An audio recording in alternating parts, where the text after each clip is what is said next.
The heavy oak doors of the courthouse barely clicked shut behind us when my former mother-in-law stepped right into my way. She pressed her walking stick firmly against the sidewalk outside the Marion County Courthouse in Greenfield, Indiana, and fixed me with that same look she'd used for years whenever she wanted to remind me I was beneath her. "You are not welcome at my home ever again," Vivian declared, loud enough for every passerby to catch it. "Leave now." My ex-husband Greg stood a few paces behind her, wearing his custom charcoal suit. He crossed his arms over his chest and smirked as though the divorce judge had just delivered him the ultimate triumph. I shifted the strap of my faded canvas bag and drew a long, steady breath. The tension headache that had been pounding behind my left temple since first light throbbed again. Then I smiled. "Actually, Vivian," I said calmly, "the transaction finalized this morning." She squinted. "What transaction?" "I sold the property." Her expression barely shifted before I added one final detail. "And your son no longer holds the chief executive title." For 2 solid seconds, no one uttered a word. Then Greg laughed. Not an anxious laugh. A booming, self-assured one that drew stares from people on the courthouse steps. "Sandra," he said, shaking his head, "you always did have a vivid imagination." Vivian chuckled along. "You honestly expect anyone to believe that nonsense?" I said nothing in return. There was nothing left to clarify. Not yet. Instead, I reached into my bag, withdrew a small manila envelope, and extended it to Vivian. "These are the directions from the lawyer. You have 3 days to collect your personal items." She refused to even touch the envelope. Greg stepped closer. "You've completely lost it." Maybe he truly thought so. Or maybe he had to think so. Because if he acknowledged for even one moment that I was telling the truth, everything he had convinced himself about the past quarter-century would come apart at the seams. Half a year before that moment, I never could have pictured myself standing in front of a courthouse delivering those words.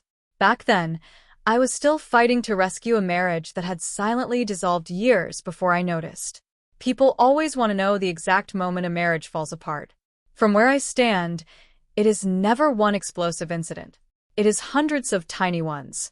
It was Greg stopping by my office only when he required a signature on something. It was eating supper by myself 4 evenings a week because yet another client dinner supposedly ran long. It was him introducing himself at industry functions without once acknowledging my existence. The most painful one took place at the Midwest Precision Manufacturing Gala in downtown Indianapolis. Our company, Whitmore Industrial Solutions, had just been honored for a quarter-century of continuous operations. I sat at table 9 wearing a navy blue dress I had owned for close to a decade. Nothing extravagant. I was never one for designer clothing. Greg climbed onto the stage. He appeared confident, relaxed, as if he had practiced every syllable. "I founded Whitmore Industrial Solutions with nothing except determination," he announced to the audience. People clapped. "I dedicated every single day to turning this business into what it has become." More clapping. I waited. Certainly, he would acknowledge the people who genuinely kept the operation running. Our workforce, his late father, perhaps even me. Instead, "Thank you all for supporting my vision." That was everything. I smiled pleasantly because everyone around me was smiling. Deep inside, something ached.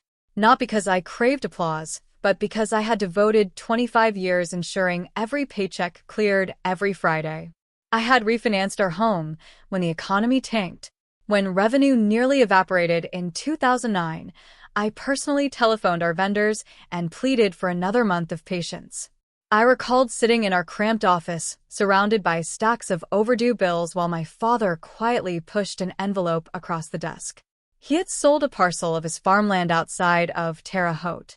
$310,000. Every dollar he had managed to set aside after my mother passed away. He studied my face and said simply, "If you trust this business can pull through, then I trust it too." That money did not buy us comfort. It bought us breathing room. Breathing room turned into survival. Survival turned into expansion. Expansion turned into the company Greg now described as exclusively his own. A week after the award ceremony, I detected something else. Greg quit wearing his wedding band. Not consistently, only when he had trips scheduled. I kept quiet. By that stage, silence had grown simpler than confrontation. Then one Wednesday evening, he walked in holding a folder. I was reheating leftover tomato soup because my headache had been gnawing at me since midday. He placed the folder next to my bowl. I have already signed. I looked down. Divorce papers. Zero warning. Zero discussion. Just signatures awaiting mine. I believe this is the right move, he said. I kept my gaze on the papers. What went wrong between us? He exhaled impatiently. Sandra, we have been cohabitants for years. I nodded slowly. Maybe that part was accurate. But cohabitants do not erase one another. He leaned against the kitchen counter. I have already consulted my lawyer. Naturally, he had. I will make certain you are taken care of financially. Taken care of. After 25 years. I finally looked at him. What exactly do you think I contributed to this business? He appeared genuinely taken aback by the question. You managed the books. Just 4 words. You managed the books. Nothing about securing credit lines. Nothing about maintaining employee benefits. Nothing about sitting beside hospital beds following workplace incidents. Nothing about skipping holidays because somebody had to remain behind and handle things. Just you managed the books. He grabbed his keys. I have dinner plans with Kendra. I assumed. Though he did not say her name. After the front door shut, I sat there by myself until the soup went cold. I was not crying. Not yet. I was attempting to comprehend how someone could exist alongside me for 25 years and sincerely believe I had merely organized files. 2 days afterward, I met Priya Sharma. She had served on our board for years and had become one of the very few people I trusted without hesitation. We met at a quiet bakery near Massachusetts Avenue in Indianapolis. She listened without cutting in. When I finished, she stirred her tea once. What is it you actually want? I had anticipated legal guidance. Instead, she posed that question. I have no idea. Yes, you do. I gazed out the window. I want him to stop acting as though I never mattered. Priya nodded. Then she posed a question that blindsided me entirely. Did you sign the current year's voting proxy? I blinked. No, you have not. I forgot. Priya smiled for the first time all morning. No. She reached into her attaché case and produced a thick corporate binder. You remembered at precisely the right moment. She opened it carefully before sliding it across the table. Go to page 34. I frowned. What am I searching for? Priya folded her hands. The reason Greg may have committed the gravest miscalculation of his career. I studied page 34 for several seconds before looking back up at Priya. The page was unremarkable. No dramatic headers, no secret provision highlighted in bright ink. Just a chart, boxes, names, figures, corporate language I had spent half my adult life deciphering. I do not follow, I confessed. Priya rotated the binder toward herself and tapped the page with one fingertip. You hold 36% of the company's equity. I realize that, but that is not the critical part. She indicated a section further down. Your Class B preferred shares carry 4 votes each. I nodded slowly. I remember Dad demanding that arrangement. As do I. Priya leaned back. Greg remembers as well. That caught me off guard. I assumed you were about to reveal he had overlooked it. She shook her head. No, that would make this tale far too simple. She smiled faintly. Greg did not overlook anything. He grew complacent. That sentence embedded itself in my mind. For years, each annual shareholders' meeting followed an identical pattern. A few weeks in advance, Greg's secretary would email me a proxy form. I would sign it. Greg cast my votes. The meeting concluded. Life continued. I place my trust in him, I said quietly.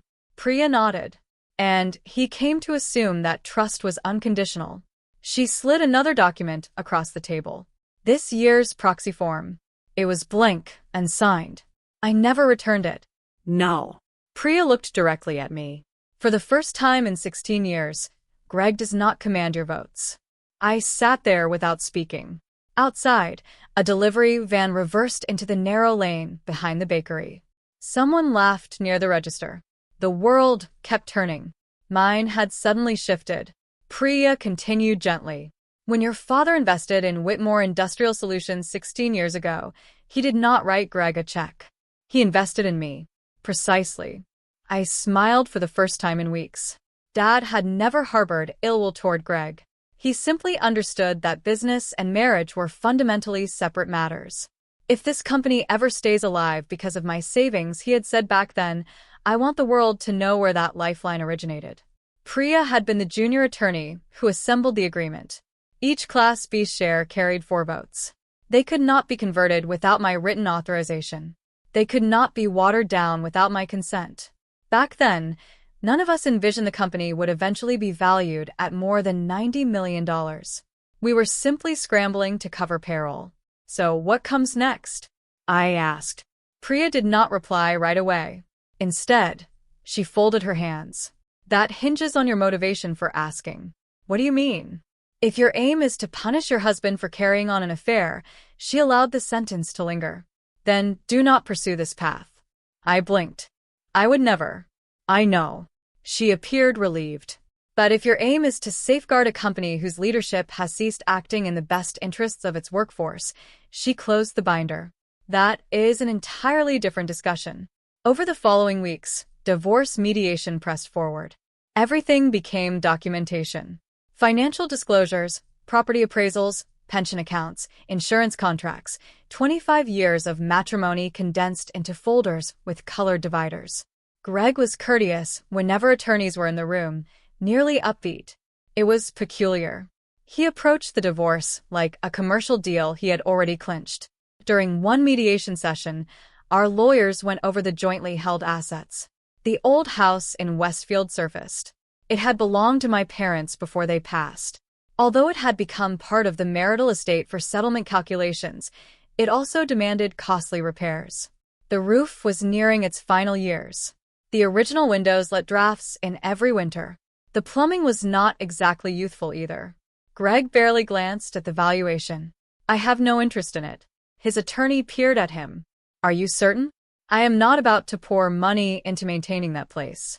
He turned toward me. You always had a soft spot for old houses. I remained silent. He preferred something else instead. The downtown Indianapolis loft, the bulk of our investment portfolio, his sailboat, multiple brokerage accounts. His lawyer quietly reshuffled the figures. By the end of that afternoon, Greg had formally relinquished any future claim to the Westfield house as part of the settlement package. He appeared pleased with himself. Walking out to the parking garage, I overheard him tell his attorney, I came out ahead on this one. Maybe he believed that. At home, Vivian had already begun behaving as though I had vacated the premises. One Thursday afternoon, I returned from a medical appointment. The stiffness in 2 fingers of my left hand had been flaring again. When I stepped inside, cardboard boxes cluttered the front hallway.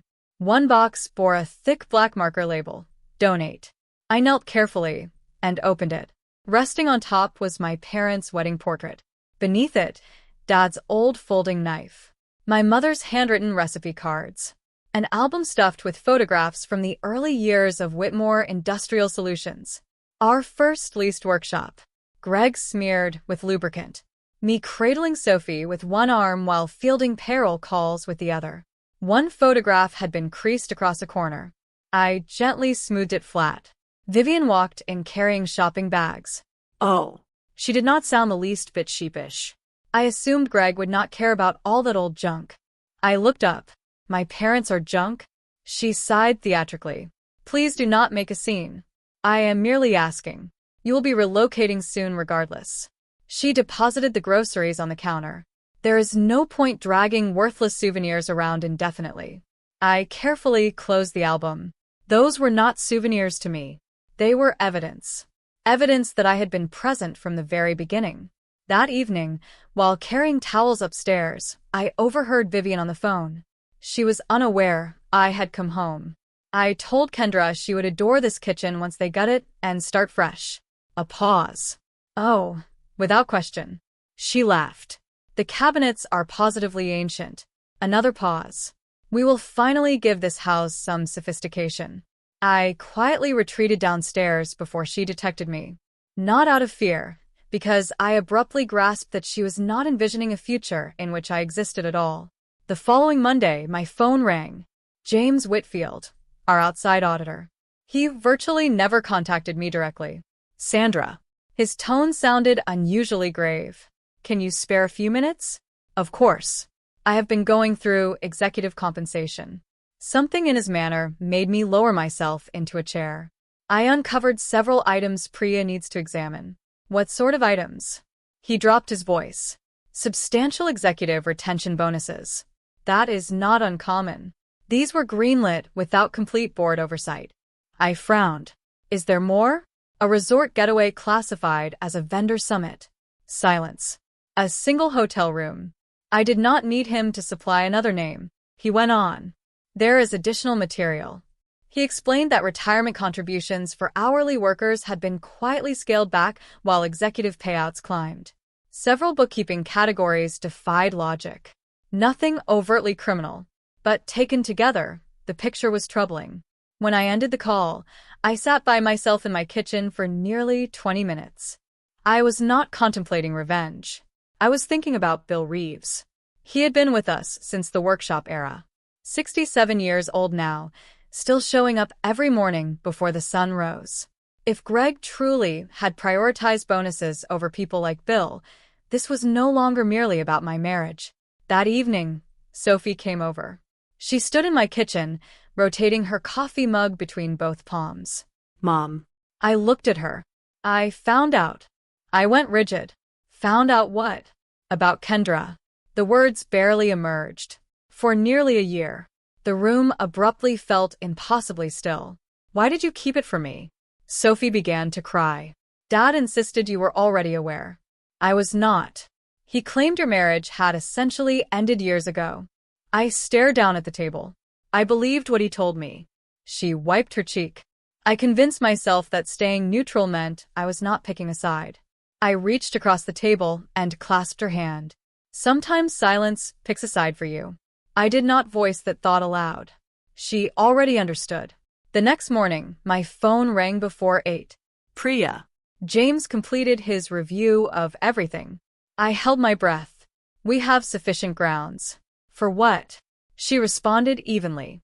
An emergency board session. When? Tomorrow. She paused just long enough for my stomach to clench.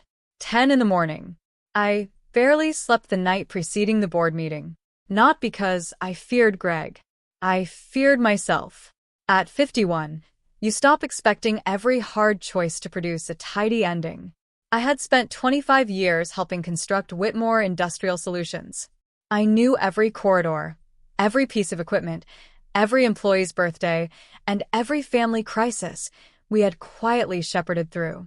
What if deposing Greg damaged the very people I intended to shield? That question accompanied me until dawn.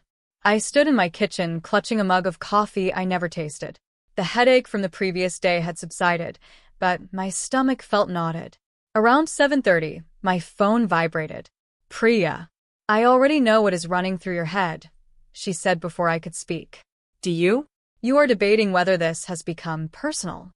I peered out the window at the dogwood tree my father had planted the year Sophie was born. It is personal. It absolutely is. Priya did not push back, but that does not invalidate it. I remained quiet. She continued. If James's report had come back clean, I would advise you to walk away. And if it has not, then your obligation is not to Greg. She paused. It is to the company. An hour later, I drove to the office. The familiar Whitmore Industrial Solutions sign appeared ahead, and for an instant I recalled the original facility we had rented. 7,000 square feet, a single loading bay, one coffee machine that barely functioned. Back then, Greg and I celebrated every new customer with delivery pizza. We were not competing against each other. We were clinging to survival together. That memory nearly made me swing the car around. Nearly. When I entered the lobby, I observed people going about their routines. Someone laughed beside the break room.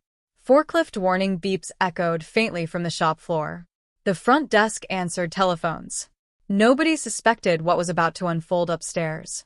I hoped they never would. Not the specifics. Companies endure poor leadership. They do not endure perpetual public spectacle. I rode the elevator to the executive level. Priya and James were already present. James appeared drained. I went through everything twice, he said softly.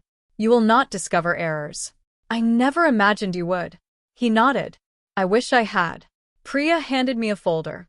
This is not your battle unless you choose to make it yours. I appreciated that. Nobody was pressuring me. Nobody was dangling revenge.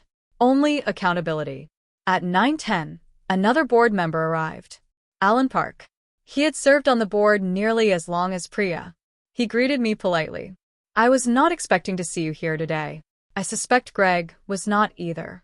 He smiled slightly. I will be candid. I welcome that. I am uneasy about mixing a divorce with corporate oversight. So am I. That appeared to catch him off guard. I am not pursuing vengeance, Alan. Then why have we gathered? I looked him squarely in the face. Because if James's report pertained to anyone else, we would still be convening this meeting. He weighed that for a few seconds, then simply nodded. It was not endorsement, but it was not rejection either. At 9:40, my attorney telephoned. The judge executed the settlement order. I shut my eyes. So it is finalized. Yes. And the property? The title company has clearance to close. I murmured, thank you. The call ended. I stared at my phone for a prolonged moment. The Westfield house was finally mine exclusively. Not because I had deceived anyone, because Greg had opted for something else. During mediation, he had demanded the downtown loft, the majority of our investment portfolio, and his sailboat. He had dismissed my parents' old home as a drain on resources. He craved liquidity. He craved convenience. He had scoffed when his own lawyer recommended reconsidering. Let her keep the old place. Those had been his precise words. Now the closing attorney was waiting solely for final confirmation from Carl Henson. For the first time in months, I permitted myself one measured breath. At 9:55, my phone buzzed again. An email. Subject line, shareholder proxy authorization. I frowned. The sender was Greg's executive assistant. Routine, professional, exactly the identical format I had received annually. Please sign at your earliest convenience. I nearly laughed. Not because it was amusing. Because habit is a powerful force. For 16 years, I would have opened the attachment, signed it without reading, and sent it right back. My hand actually drifted toward the mouse. Then I caught myself. The date. Today's date. 10 o'clock board meeting. I instantly forwarded the email to Priya. A few seconds later, she replied. Thank you. Do not respond. That single email revealed something significant to the board. Greg was not attempting to commandeer my vote. He merely took it for granted that he would always possess it. Sometimes arrogance does not announce its arrival. Sometimes it quietly assumes yesterday will repeat itself forever. At precisely 10 o'clock, Greg strode into the boardroom. Same confident grin, same expensive suit, coffee in one hand. He surveyed the room. Good morning, everyone. Nobody replied immediately. He spotted me. His grin dissolved.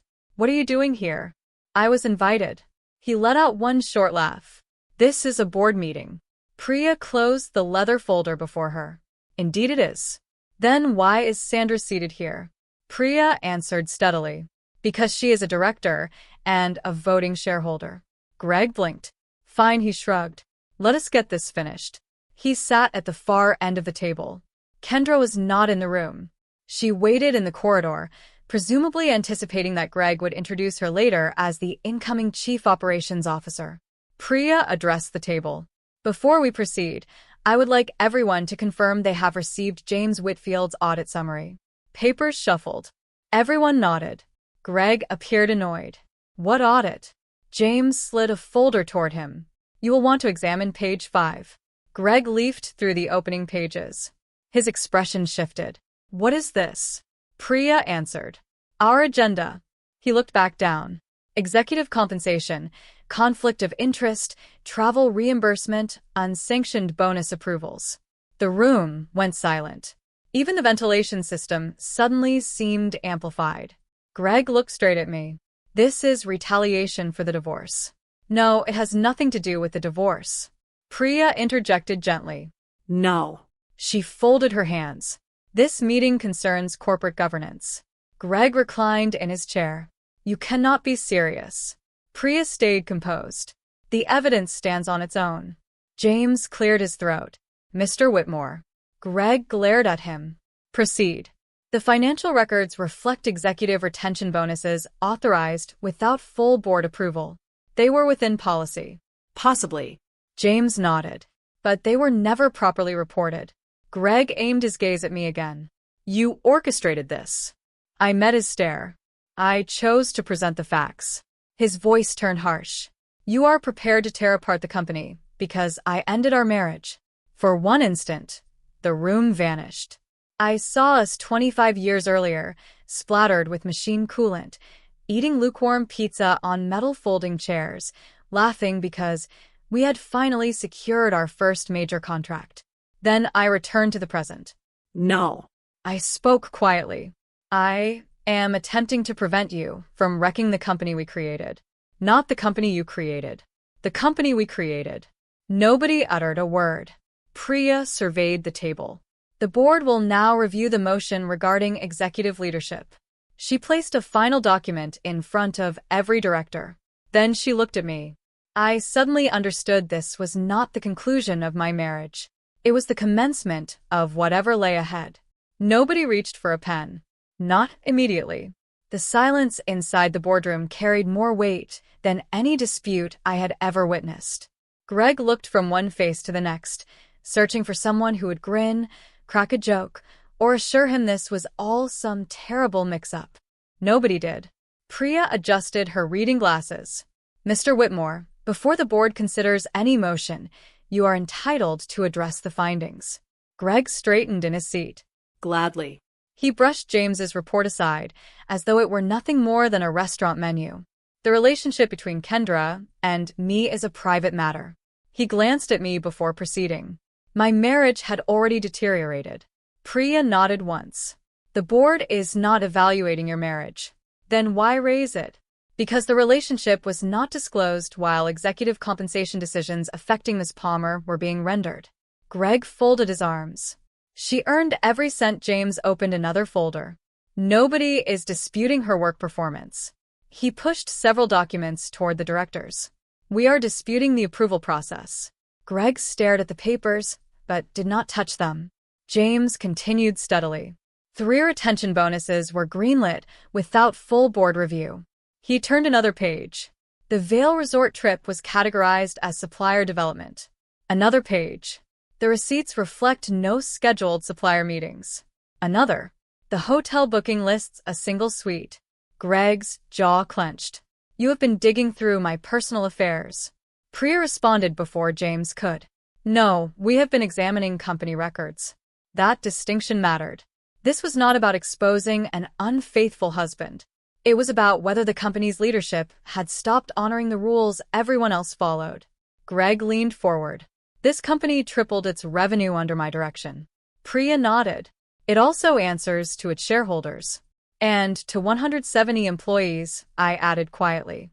He swiveled toward me. So now you are pretending this is about them? No. I have spent 25 years losing sleep over them. The words flowed more easily than I anticipated.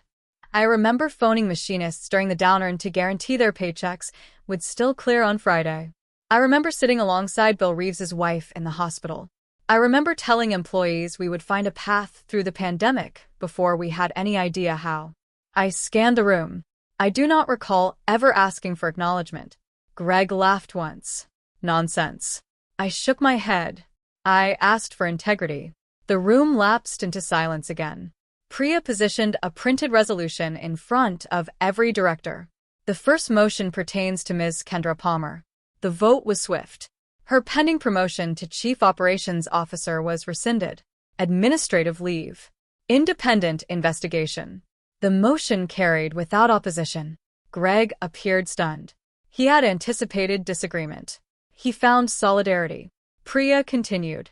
The second motion pertains to Mr. Whitmore's position as Chief Executive Officer.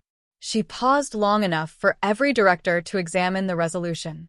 The recommendation before the board is removal as CEO, effective immediately, and appointment of Marissa Chun as interim chief executive officer pending a permanent search.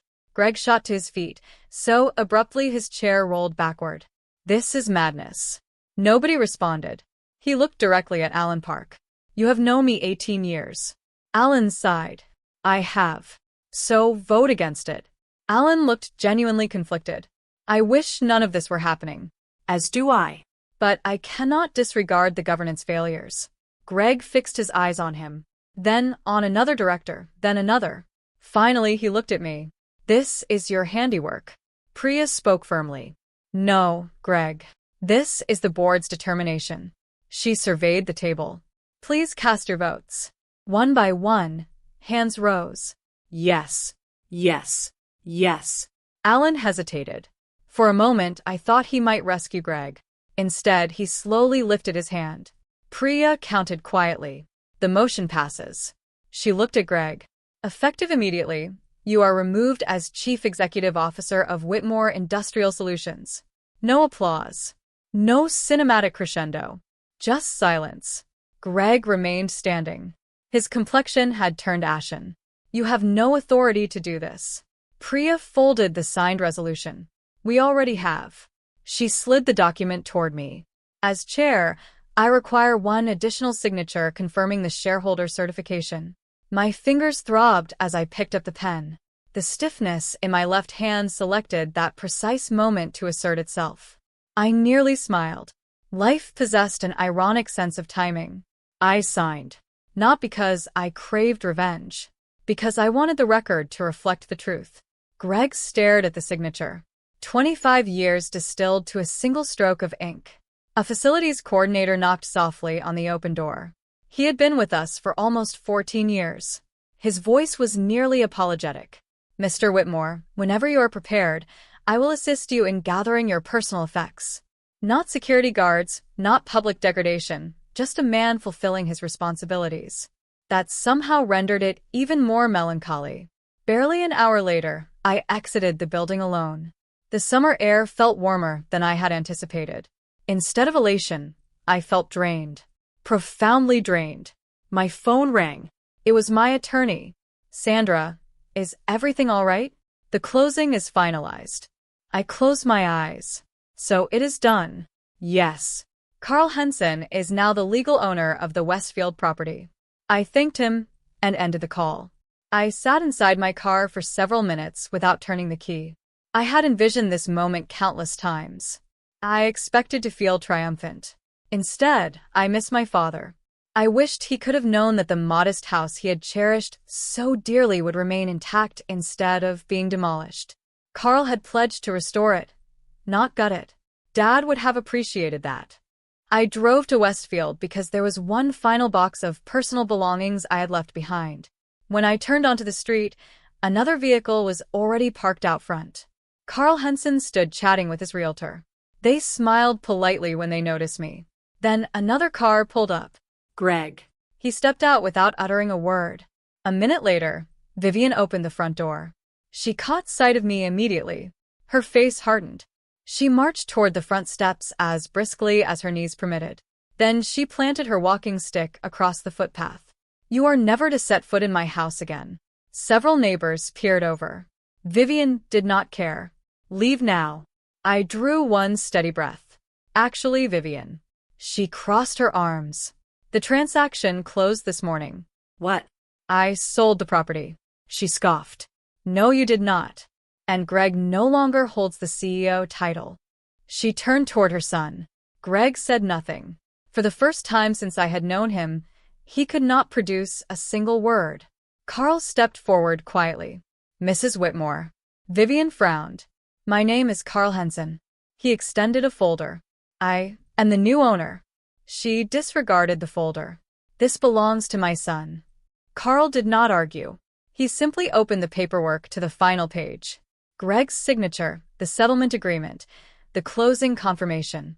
Vivian snatched the papers. Her eyes traveled from one page to another. Then she stared at Greg. You signed this? Greg rubbed the back of his neck. I did not consider.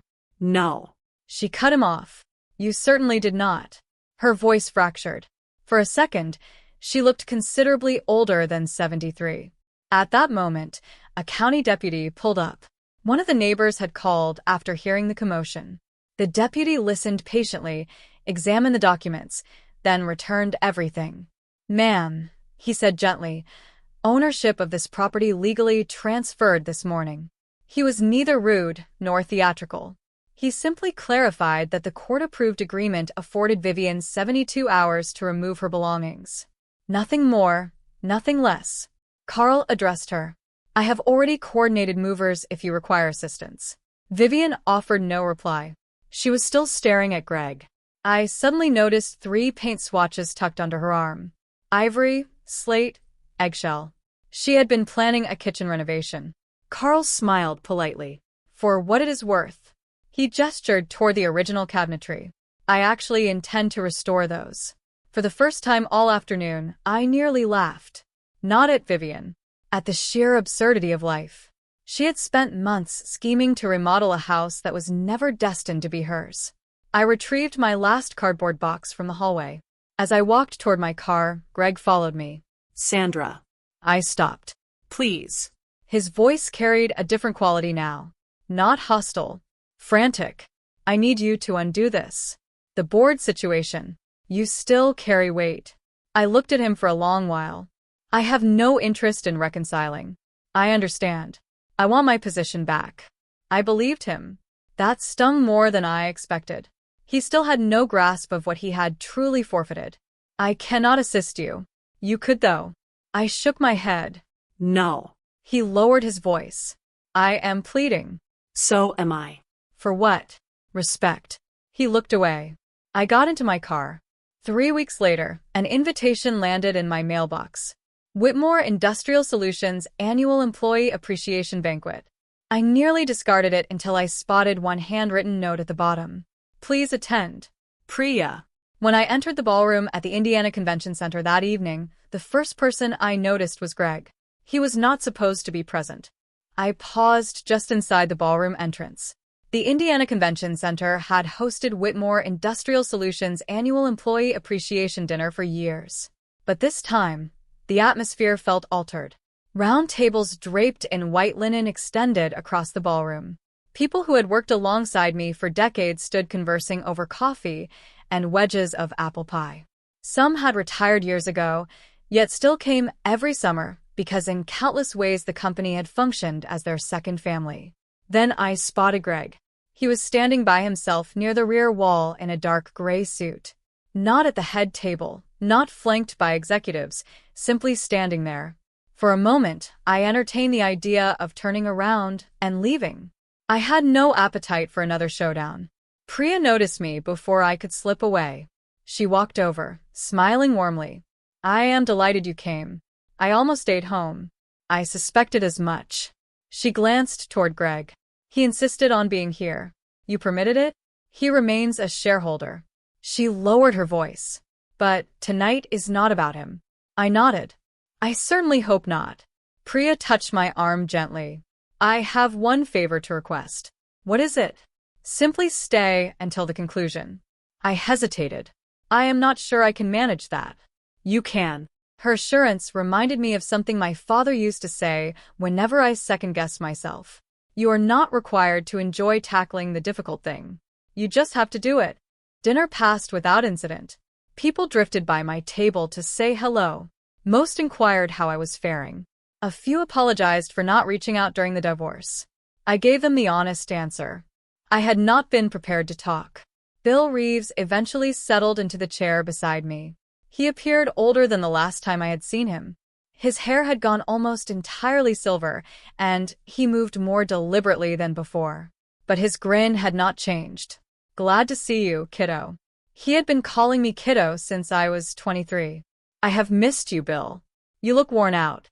I laughed softly. "I am. You will rest easier soon." "I hope so." He nodded toward the stage. "You are going to enjoy what happens next." I frowned. "What do you mean?" He only smiled. "You will find out." After dessert, Priya stepped onto the stage. The conversations gradually subsided. She thanked everyone for another productive year before speaking briefly about the company's history. This year marks 25 years since Whitmore Industrial Solutions opened its first workshop. A large screen behind her illuminated. An old photograph materialized. The garage. I had not laid eyes on that picture in years. There was Greg, 27 years old, beaming beside our first second-hand milling machine. Then another photograph. Me perched on a folding chair with a calculator. Invoices fanned across a card table. The next one drew a laugh through unexpected tears. Sophie as a toddler dozing in a cardboard box while I finalized payroll. People throughout the room chuckled. Another photograph. Dad standing proudly beside the first CNC machine we had managed to purchase with his investment. I felt my throat constrict. Priya continued speaking. For many years, our company history recognized only one founder. She paused. That history was incomplete. The next slide appeared. A simple heading. Founders. Greg Whitmore. Sandra Hollis Whitmore. The room went utterly still. Priya looked directly at me. Some people build companies by closing deals. She scanned the ballroom. Others build companies by making certain every employee receives their paycheck, every vendor receives a call, every crisis gets resolved before anyone else realizes there was one. She smiled. Tonight we are setting the record straight. I heard my chair scrape softly against the floor as someone rose. Then another, then another. I turned. Bill Reeves was already on his feet. He was not clapping yet. He simply stood. Within seconds, nearly everyone else followed. The applause began slowly, then swelled louder and louder. I surveyed the room. People I had recruited, people I had comforted after surgeries, people whose children I had watched grow up. Some were smiling, some were weeping. I was doing both. Priya gestured toward the stage. I shook my head. No. She smiled. Yes. The applause persisted. Eventually, I walked forward. The steps felt strangely elongated. By the time I reached the microphone, my left hand was trembling enough that I had to steady it with my right. I laughed softly. I had remarks prepared. That was not true. The audience laughed along. I suppose those are gone now. The room grew hushed. I never sought recognition. I looked across the ballroom. I only ever wanted honesty. I paused. My father used to tell me that integrity is what you practice when nobody is observing. I smiled toward the photograph still displayed behind me. He would have been overjoyed seeing all of you gathered here tonight. I drew another slow breath. This company was never constructed by a single individual. It was constructed by welders, machinists, receptionists, bookkeepers, engineers, forklift operators, maintenance crews, and families who believed this place deserved their sacrifice. I looked around one final time. Thank you for allowing me to be part of that. The applause returned even louder. After the program concluded, people gathered around to embrace me. Bill eventually reached me. You left something out. What? He smiled. My wife's operation. I blinked. I did not leave it out. You never told a soul. I smiled. It was not anyone else's concern. Bill turned towards several younger employees standing nearby. When Linda required heart surgery back in 2008, the insurance coverage had not yet taken effect. He looked back at me. Sandra arranged a payroll advance out of company funds. I cut in. We processed it through payroll. He grinned. She also delivered home-cooked meals to our house for 2 solid weeks. I felt my cheeks flush. You do not need to broadcast that. Yes. He nodded emphatically. I absolutely do. He looked around the room. Greg understood how to grow the revenue. He pointed gently toward me. She understood how to look after the people who generated it. Nobody applauded that time. They simply nodded. Certain truths require no fanfare. I noticed Greg lingering near the ballroom exit. People were not shunning him. They simply were not congregating around him any longer. He waited until the room had largely emptied before approaching. We stood facing each other. No attorneys, no judges, no board members. Just 2 people who had once believed they would grow old side by side. I owe you an apology. I waited. I should have given you far more credit. For a moment, I nearly accepted that. Then I recognized something. Credit was not what had been absent. I looked him directly in the eye. You should have given me respect. He lowered his head. I know. Neither of us spoke for several seconds. Finally, he asked quietly, do you believe you will ever be able to forgive me? I considered the question carefully. I already have. He looked startled. But forgiveness is not an invitation to return. He nodded slowly. I understand. Whether he genuinely did, I honestly could not determine. Sophie found me outside, overlooking the canal. She wrapped her arms around me, without uttering a word. After a while, she whispered, I am so proud of you. I kissed the top of her head. I am proud of you as well. She smiled. For what exactly? For finally understanding you do not have to shoulder everyone else's battles. She laughed. I am still figuring that out. So am I. Life became remarkably unremarkable after that. I purchased a small single-story home in Pendleton. No staircases, a modest garden, enough space for Sophie whenever she visited. I began consulting for smaller manufacturing firms a few days each month. Just enough to stay occupied, not enough to surrender my weekends again. Carl Henson occasionally sent photographs as he renovated my parents' old house. He preserved the original hardwood floors, the wraparound porch, even the kitchen cabinets Vivian had wanted to rip out. Dad would have smiled. 3 months later, a handwritten envelope arrived. The return address surprised me. Vivian. Inside was a single sheet of paper. Sandra. I was mistaken about the house. I was mistaken about your role in the company. I do not expect a reply. I simply needed you to know. Vivian. I did not write back immediately. A few weeks later, I mailed her a brief card wishing her well after another round of physical therapy. Compassion did not erase the past. It simply meant I no longer wished to carry resentment into however many years I had remaining. Looking back now, people sometimes ask whether prevailing felt as gratifying as I had envisioned. The honest answer? Not precisely. Watching Greg lose his title did not restore me. Selling the house did not restore me. Being honored at the banquet did not restore me. What restored me was finally accepting that I did not need to earn respect from people who had already resolved not to offer it. Aging teaches you something achievement never can. Tranquility is worth defending. Your self-worth is worth defending. And it is never too late to stop apologizing for recognizing your own value. If you have ever had to reconstruct your life after someone underestimated you, I hope you understand you are not alone. Thank you for spending this time with me, and I sincerely hope the people in your life acknowledge your worth before it is too late.